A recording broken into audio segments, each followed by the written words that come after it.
My parents have never wanted me to see my undocumented status as a barrier. And I think that's why for so long they never even mentioned that to me.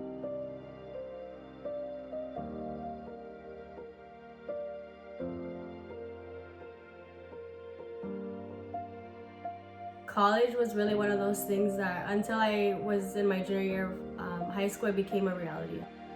My parents are undocumented. They didn't even finish high school. So when I told them that I wanted to go to college, they said, we don't know anything about it. All we can do is support you and cheer you on every step of the way. And that's exactly what they did.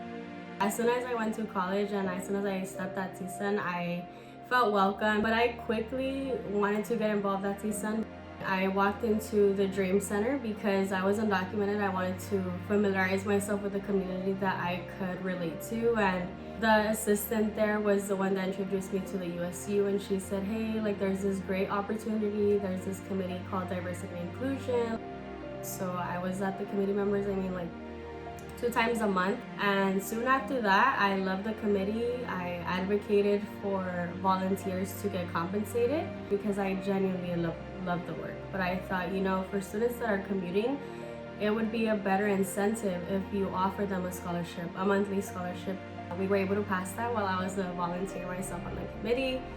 And after that, I ran to be on the board of directors because the current chair of that committee said, Melanie, this would be a great opportunity. Now that you're going to be moving closer to campus, I definitely believe you could commit more. You have what it takes. I remember I was on Instagram Live. They announced my name.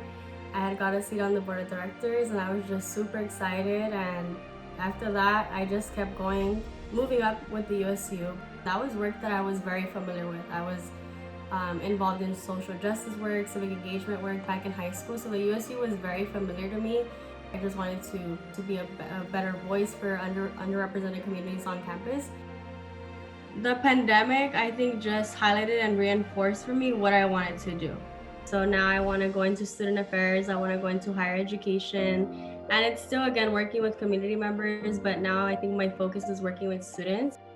I think many times students don't get enough credit in college, they still see us like, oh, they're young, like what do they know? But I think if you give a student that power, if you give a student that opportunity, what they can do is endless.